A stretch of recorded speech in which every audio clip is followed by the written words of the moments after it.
Hi, I'm Matt. I'm Mel. I'm Lisa. And this is the No Fear Cast, the podcast where we dissect horror and all the things that scare us. This is our 7th episode, but it's coming at a time where we're off of our normal schedule because today is Halloween. So happy Halloween, everyone. Welcome to a bonus episode. It's not going to be a mini episode, but it's also not going to be a full-length episode either. It's a bonus episode for Halloween. So this time, we're just going to talk about Halloween and what we do, our traditions, maybe give some recommendations of things you may not have heard of, books or movies that you may not be familiar with, and just enjoy our favorite holiday. So I think it's no surprise that Halloween is my favorite holiday of the year. I think the rest of you would probably agree with me if you're listening to this episode. And since I like horror, I tend to read a lot of horror throughout the year. I tend to watch a lot of scary movies throughout the year. So Halloween isn't that much different from what I do the entire year through. But I do have a few traditions that I like. And one of those, and don't laugh when I say this, but I love to watch Hocus Pocus. It is one of those movies, as silly as it is, as Disney and childish as it is, I will sit every Halloween season and watch it at least once, usually with hot chocolate, sometimes with a caramel apple, but I always have to watch it at least once a season. I'm not quite sure what it is about that movie in particular, if it's the witches, if it's Bette Midler, I don't know, but that's become a tradition that I do every year. So it's kind of like your version of It's a Wonderful Life for Christmas? It is exactly that. But with witches. But with witches. I think because I do tend to immerse myself in the horror genre throughout the year, it's something slightly different. So it feels like it is a tradition. And it does have that kind of happy, goofy, hopeful theme throughout, I guess. I don't know. It's just something, you know what I think it is it brings me back to being a child and really loving Halloween. The idea of dressing up, of going trick-or-treating, of telling each other scary stories, of hoping to find adventure. That movie really encapsulates that feeling of the holiday and of being a child experiencing the holiday. And I think that's what I really like about it. Well, it also sounds like it encapsulates fall for you too, because the hot chocolate and like you're getting ready for the season. Yeah, it's funny because I'm not like a hot cocoa drinker throughout the year, but there's something about that movie in particular that I want to sit down with a warm drink and eat something sweet. And I usually make myself a little bit sick eating all the sugar and watching such a sugary movie, but it is something that I enjoy. Yeah. So that is one of my traditions that I will share with you guys. Matt, I know you do something similar, don't you?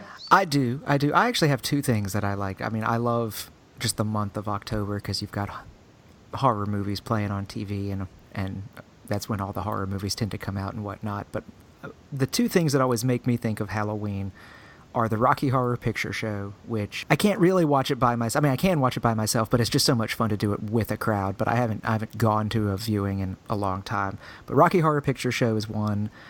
And for me, and I haven't done this in a few years, but I love to watch the Peter Jackson movie Dead Alive, one of the grossest, goriest, nastiest zombie movies ever, and have a big pot of chili and some friends over, and we eat chili and watch Dead Alive, and it's a lot of fun as long as you're not too squeamish, but the chili is what I think really sends it a little over the top and helps me. I was about to say, what else are you going to eat with a really gory, scary movie other than chili? Exactly. Chili, possibly, since I grew up in Louisiana, gumbo, but it just doesn't have quite the right feel for me as chili does for that movie. But that started years ago. I started doing that when I was in college. I thought it would be funny, and it was hilarious, and had a bunch of people over and watched the movie and had some chili, and it just sort of kept going for a long time. And chili has the right consistency too. Oh, for sure. It's definitely It looks like you scraped it off the set in some scenes. Oh, man. I don't know. That might be too much for me. Oh, you haven't seen it? Oh, no spoilers, but there's a house full of zombies and a lawnmower, and you can kind of do the math there. I mean, I'm sure your chili is amazing. I just don't know if I want to be eating it while I'm watching something like that. Fair enough. It's not for everyone, but it's definitely it's a fun thing to do. I feel like those traditions require a group of friends. I mean, you need to have a really good group of friends to sit down and watch those movies with you. Oh, definitely. Well, and I think that's kind of what makes Halloween so much fun. I mean, you're talking about Hocus Pocus and remembering when you were a kid. And, I went trick-or-treating with my family some when I was younger. But when I got to, I guess, middle school age, I went trick-or-treating with my friends. And then I was too old to really go trick-or-treating after that. But those were the really fun times trick-or-treating that I had. I mean, I loved dressing up and going and getting candy when I was like 8. But I really remember being like 11 or 12, like the age of the kids in Hocus Pocus, and going with my friends, and like, we're not with our parents, they're a block away, I mean, they didn't just right. turn us loose, but Halloween is such a get together with I mean, it's not get together with your friends like Thanksgiving or Christmas, but it's a communal holiday. Well, that is, when you talk about it as a holiday, it is a communal holiday, but it's one that's unique, because when you do compare it to something like Thanksgiving and Christmas, those have such formal traditions attached to it, and there are family obligations that go along with it. Nobody's expecting you to call grandma on Halloween. And it's a night that's purely meant to goof around with your friends and have fun. And I think you're right, Matt, when you say, like, that age of 12, 13, 14, before you have full independence, but you've got that first taste of independence away from your parents, out with your friends. And there is just something kind of magical about that. So, Mel, do you have any specific traditions or anything you like to do for Halloween? Mine is kind of calling back to Lisa's a little bit, I think, because it's more of a seasonal thing for me. I, of course, am a book and ghost nerd, so usually you can find me reading supernatural books all year round. But once it turns fall and the leaves start falling and it starts getting chilly and you get into that kind of October, Halloween, early November time where it seems like the line between the natural and the supernatural is not so strong, perhaps, I like to read some sort of supernatural book and sometimes watch a movie that goes along with it. So in past Halloweens, I've watched The Haunting of Hill House, both movies. A couple years ago, I did The Woman in Black. I read the book and watched the movie. And when I was thinking about this, I was reminded of one fall a couple years ago when I read Ray Bradbury's collected stories, The October Country. And it just seemed so perfect for the season and for Halloween. Now, I'm a huge Ray Bradbury fan, and I know if you're a huge Ray Bradbury fan out there listening, you're probably screaming that Something Wicked This Way Comes, or Fahrenheit 451, or The Illustrated Man are his best. And I totally agree with that.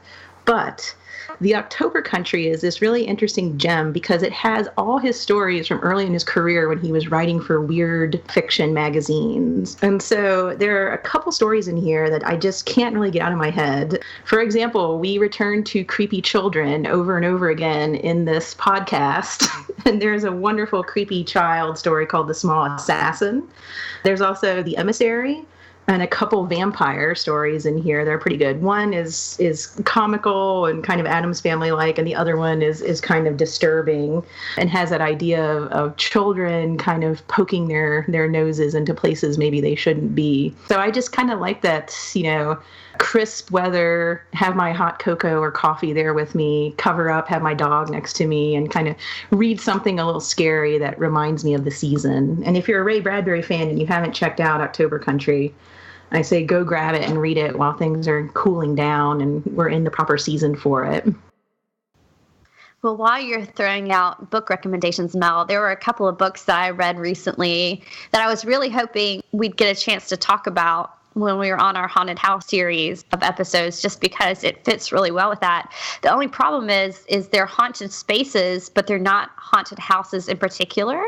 But I wanted to make sure to go ahead and recommend them just for any of you looking for a good scary story to read this Halloween season. And the first one is Horrorstor by Grady Hendrix. He just published one recently, My Best Friend's Exorcism.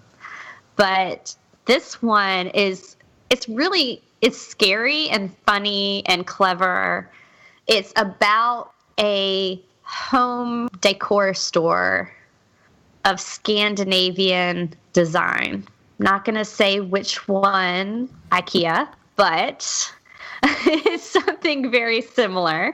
And the store itself is haunted, which it kind of goes back to when we were talking about the haunted houses that are modern build. It kind of fits with that because it's something that shouldn't scare us, that shouldn't be uncanny to us, but it is, and it works really well. So it's fun in that way.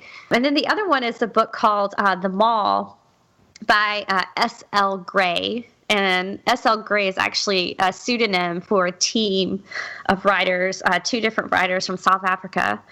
And The Mall is really interesting because, as you can probably tell from the title, it's about a haunted mall. And I don't want to give too much away because it's better, I think, just to read the book without knowing too much. But just, you start thinking about everything that could go wrong in a mall, and it does. I'll just give you one little tasty tidbit to leave you with, but just imagine you're in one of those storerooms where they discard the empty mannequins, and suddenly those things start turning their heads towards you and start slowly moving your way in the dark. It's that kind of feel, and it's fun. It's a good fun read, which I think around this time of year, that's what I want. I just want something fun. I want something I don't have to think too hard about. Something that will creep me out just a little bit. So for what it's worth, I'll throw that in. It's probably not on the same level as Ray Bradbury, but enjoyable nonetheless. Well, if we're doing book recommendations, I'll just throw out, you mentioned Grady Hendrix. The most recent horror book that I've finished was My Best Friend's Exorcism, which was actually a pretty good book as well. I haven't read Horrorstor. It's on my pile of, it's my ever-growing list of books to read. But My Best Friend's Exorcism was definitely great. I found it on a list of, it wasn't BuzzFeed, but it was probably something similar to it that was like, if you like Stranger Things, check out these books and movies and other things. And that was one of the ones that kind of caught my eye.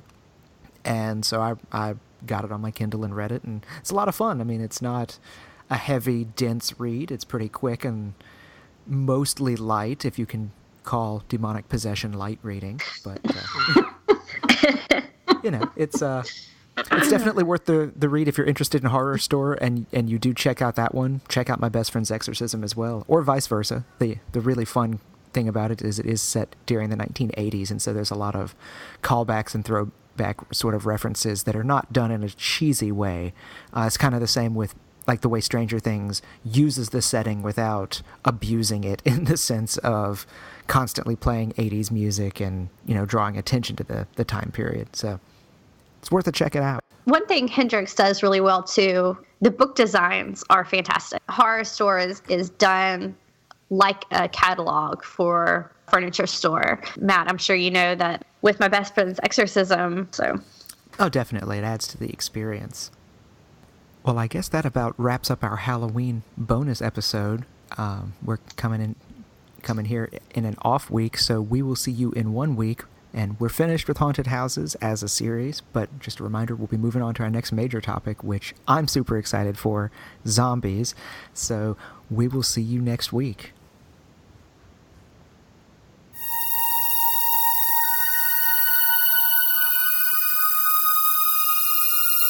This is the No Fear podcast. You can find us online at Twitter and Instagram at No Fear Cast. That's KNOW Fearcast. Or on our website, nofearcast.com. If you want to contact us, send us an email to nofearcast@gmail.com. Download us through iTunes, Stitcher, or anywhere else podcasts are found. If you like what you hear, leave us a 5-star review on iTunes. Or you can support us on Patreon. Supporters get exclusive access to mini episodes, released on the weeks in between our normal schedule. Even a little bit makes a big difference. The No Fear Cast. We know what scares you.